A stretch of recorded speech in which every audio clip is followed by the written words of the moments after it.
Hello everyone, welcome to Study Chakra. तो students, last video में हम लोगों ने काइनेमेटिकल इक्वेशंस के बारे में पढ़ा था और काइनेमेटिकल इक्वेशंस को डिराइव किया था ग्राफ के हेल्प से। तो वहाँ पे हमने तीन मेन इक्वेशंस देखे थे। उसके अलावा एक एक्स्ट्रा इक्वेशन मैंने आपको और दिया था, और उसके अलावा एक इक्वेशन जो था वो आपका डिस्प्लेसमेंट इन nth सेकेंड का था। ठीक है, तो इसको अब हम लोग डिटेल में यहाँ पे समझने की कोशिश करते हैं। देखो, जो तीन इक्वेशंस आपको मैंने दिया था, अगर हम ये अज्यूम करें कि आपका मोशन जो है वो स्ट्रेट लाइन में हो रहा है अलॉन्ग एक्स एक्सिस, और आपका डिस्प्लेसमेंट x है, एक्सेलरेशन a है, टाइम t है, initial velocity u, final velocity v। तो वो तीन इक्वेशंस क्या थे? पहला इक्वेशन था v is equal to u plus a t, जहाँ पे वेलोसिटी और टाइम के बीच का रिलेशन है। दूसरा था x is equal to u t plus half a t square, यहाँ पे टाइम और डिस्प्लेसमेंट के बीच का रिलेशन। और तीसरा था v square is equal to u square plus two a s a x, यहाँ पे डिस्प्लेसमेंट और वेलोसिटी के बीच का रिलेशन। फिर एक और रिलेशन आपको मैंने बताया था कि x is equal to u plus v upon two into t. तो यहाँ पे एक्चुअली एक साथ तीन क्वांटिटीज आ गए, वेलोसिटी, टाइम और डिस्प्लेसमेंट। ये एक एक्स्ट्रा रिलेशन था। और उसके अलावा हमने आपको बताया था कि डिस्प्लेसमेंट इन nth सेकेंड होगा तो उसका फॉर्मूला क्या था? X n is equal to u plus a by two two n minus one. ये इक्वेशन कैसे आया ये हम लोग देखेंगे। और मैंने आपको मीनिंग भी बताया था, डिस्प्लेसमेंट इन nth सेकेंड का मतलब क्या होता है। देखो, अगर आपसे किसी ने पूछा कि भाई कोई ऑब्जेक्ट जा रहा है, उसकी इतनी इनिशियल वेलोसिटी है, इतना एक्सेलरेशन है, तो बताओ कि भाई वो 8 सेकेंड के बाद उसका क्या डिस्प्लेसमेंट होगा। 8 सेकेंड के बाद तो वो बोल रहा है कि इस 8 सेकेंड में इसका कितना डिस्प्लेसमेंट हुआ है। ठीक है, तो आपको क्या करना है, t इज इक्वल टू 8 का value t is equal to 8 लेना है और ये इक्वेशन यूज कर लेना है, x is equal to u t plus half a t square, which is your second equation. यहाँ पे t का वैल्यू डालो, आपको x का वैल्यू मिल जाएगा। किसके लिए? 8 सेकेंड्स के लिए। तो इन टोटल 8 सेकेंड्स में कितना डिस्प्लेसमेंट हुआ ये आपको ये इक्वेशन दे देगा। लेकिन अगर आपसे कोई कहता है कि what is the displacement in 8th second, समझ रहे हो? 8th सेकेंड, 8वें सेकेंड में कितना डिस्प्लेसमेंट है, तो इसका मतलब ये होता है कि वो बोल रहा है कि 7वां सेकेंड, मतलब 7 सेकेंड से लेकर 8 सेकेंड के बीच में कितना डिस्प्लेसमेंट हुआ है, इस 1 सेकेंड के बीच में। 8th सेकेंड और 8 सेकेंड्स, इसमें डिफरेंस है। तो 8th सेकेंड की जब वो बात कर रहा है, then you have to go for this equation, x n is equal to u plus a by two two n minus one. तो यहाँ पे आपको क्या करना है, n का वैल्यू 8 डाल देना है। n का वैल्यू 8 डालोगे तो यहाँ पे u plus a by to, u का कुछ वैल्यू होगा, a का कुछ वैल्यू होगा, 2 इंटू 8 आ जाएगा -1। और ये जो भी वैल्यू आप कैलकुलेट करोगे that will be displacement in 8th second, मतलब 7 सेकेंड से लेकर 8 सेकेंड के बीच का डिस्प्लेसमेंट आपको ये दे देगा। ठीक है, इसका एक और तरीका है। क्या तरीका है बताओ? आप क्या करो कि पहले तो ये देखो, ये डायरेक्टली फॉर्मूला में आप वैल्यू डालोगे तो आपको मिल जाएगा, लेकिन इसका एक और लंबा चौड़ा प्रोसेस है। आप क्या कर सकते हो, इस इक्वेशन को 2 बार यूज कर सकते हो और तो भी आपको ये वैल्यू मिल जाएगा। कैसे बताओ? किसी ने कहा 8th सेकेंड में क्या डिस्प्लेसमेंट है, तो इसका मतलब क्या कि 7 सेकेंड से लेकर 8 सेकेंड के बीच में क्या डिस्प्लेसमेंट है, वही बोल रहा है ना। तो अब आप एक काम करो, 7 सेकेंड्स का टोटल डिस्प्लेसमेंट कैलकुलेट कर लो। ये कैसे करोगे? इस इक्वेशन में इसको साइड में लिख देता हूं, x n is equal to u plus a by two two n minus one.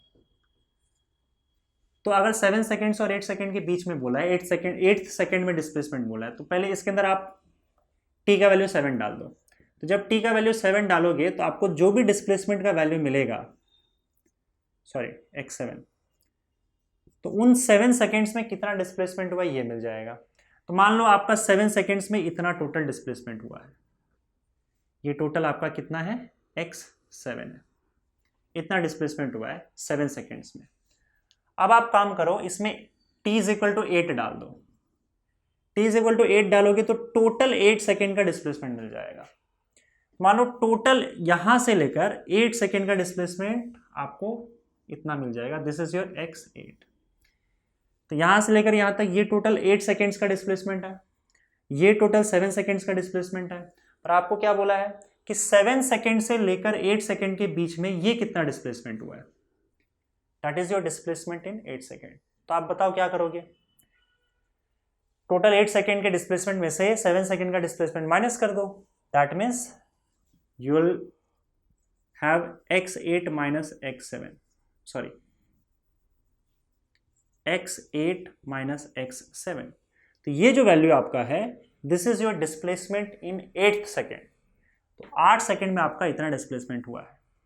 यही तरीका है ना। तो हमने क्या किया, एक जनरल फॉर्मूला इसके लिए बना लिया। कैसे बनाया देखो, अगर आपको 8th सेकेंड में, इसी को ध्यान में रखो, अगर सपोज करो आपको 8th सेकेंड में डिस्प्लेसमेंट ढूंढना है, तो आपने क्या किया, पहले 7 सेकेंड का डिस्प्लेसमेंट लिया, फिर उसमें से 8 सेकेंड का डिस्प्लेसमेंट माइनस कर दिया, तो आपको मिल गया डिस्प्लेसमेंट इन 8th सेकेंड।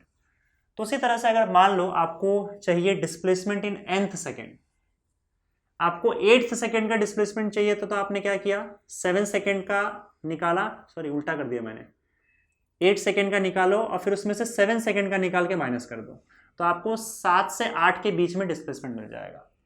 मैं इन जनरल यहाँ पे बात कर रहा हूँ कि आपको nth सेकेंड का डिस्प्लेसमेंट चाहिए, तो क्या करोगे आप, पहले xn निकाल लो, ठीक है। तो हमारा इक्वेशन जो था वो क्या था, x is equal to u t plus half a t square, यही था ना डिस्प्लेसमेंट का इक्वेशन। तो आप पहले क्या करोगे, n सेकेंड्स में, टोटल n सेकेंड्स में कितना डिस्प्लेसमेंट हुआ है वो निकाल लो। दैट मीन्स आप पहले t का वैल्यू n डाल दो, तो क्या मिल जाएगा बताओ आपको, x at t is equal to n, that is equal to t की जगह पे n डाल दो, un plus half a n square, this is equation 1। फिर क्या करोगे, एक नंबर पीछे चले जाओ, आपने यहाँ पे यही किया था ना। अगर आपको 8th सेकेंड में डिस्प्लेसमेंट चाहिए था, 8th सेकेंड में, तो आपने क्या किया, पहले 8 सेकेंड का डिस्प्लेसमेंट निकाला, फिर 1 सेकेंड पहले 7 सेकेंड का डिस्प्लेसमेंट निकाला और माइनस कर दिया। अब मुझे यहाँ पे क्या चाहिए, इसी की जगह पे nth सेकेंड का डिस्प्लेसमेंट चाहिए, तो मैंने टोटल n सेकेंड्स में कितना डिस्प्लेसमेंट होगा वो निकाला। उसके बाद इससे पहले एक का निकाल लो, यानी कि अब आप t is equal to n minus 1 डाल दो, इससे 1 सेकेंड पहले का निकाल लो, तो इससे 1 सेकेंड पहले का निकालोगे, इसका मतलब displacement at t is equal to n minus 1 क्या होगा बताओ, n की जगह पे t की जगह पे n माइनस 1 रखना है, x u t की जगह पे n माइनस 1 रखना है, plus half a n minus 1 का स्क्वायर। तो ये आपका डिस्प्लेसमेंट 1 सेकेंड पहले का है, ठीक है, ये आ गया और ये आ गया। फिर आपने क्या किया, 8 सेकेंड के लिए x8 माइनस x7 किया, तो यहाँ पे आप क्या करोगे बताओ, x this x minus this x, तो आपको nth सेकेंड का डिस्प्लेसमेंट मिल जाएगा। तो फाइनली अगर मैं ऐसे लिखूं, डिस्प्लेसमेंट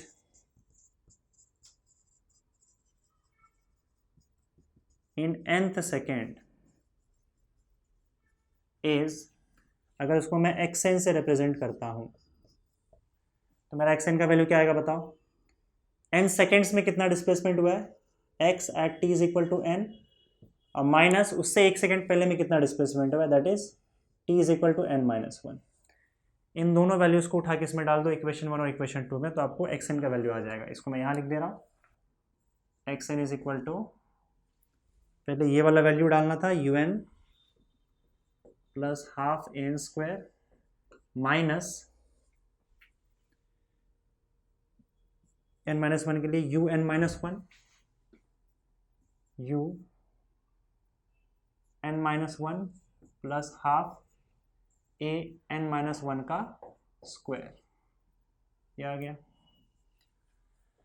इसी को थोड़ा सिंप्लीफाई कर लेते हैं, वही आपका डिस्प्लेसमेंट इन nth सेकेंड का वैल्यू है। इसको मैं हटा दे रहा हूँ यहाँ से, देखो क्या आएगा, this is equal to u n plus half a n square minus u n minus u plus half a n square minus 2n plus 1, यही आएगा ना,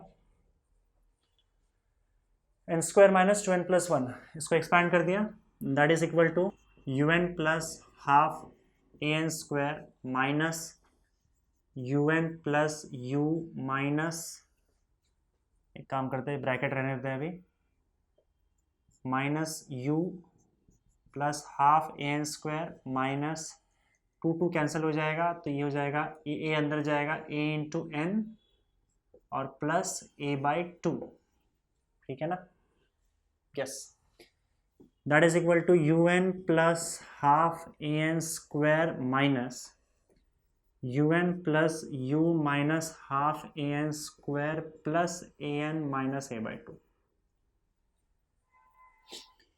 un कैंसिल हो जाएगा, यहाँ पे ये कैंसिल हो जाएगा, बचेगा क्या, u प्लस, एक सेकेंड, हाँ, a n minus a by two. तो ये क्या होगा, u plus 2an minus a upon 2। तो यहाँ पे आप ये a बाहर निकाल लो, 2 बाहर निकाल लो, तो बचेगा क्या, यहाँ पे देखो u प्लस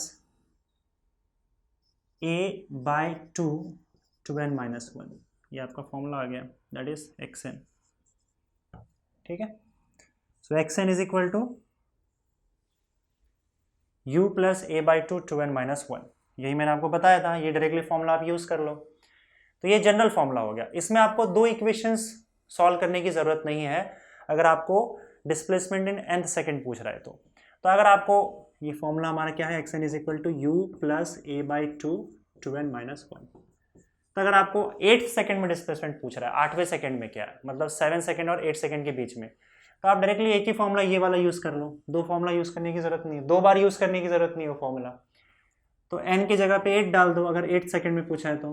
अगर आपको 9th सेकंड में कितना डिस्प्लेसमेंट हुआ है, मतलब 8 सेकंड से लेकर 9 सेकंड के बीच में, तो मतलब 9th सेकंड में कितना डिस्प्लेसमेंट हुआ है, तो आप n इज इक्वल टू 9 डाल दो इस इक्वेशन में। इस तरीके से आप nth सेकंड में डिस्प्लेसमेंट ढूंढ सकते हो। अगेन यहाँ पे कंडीशन ये है कि ये फॉर्मूला आप तभी यूज कर सकते हो व्हेन एक्सेलरेशन इज कांस्टेंट। ठीक है, थैंक यू।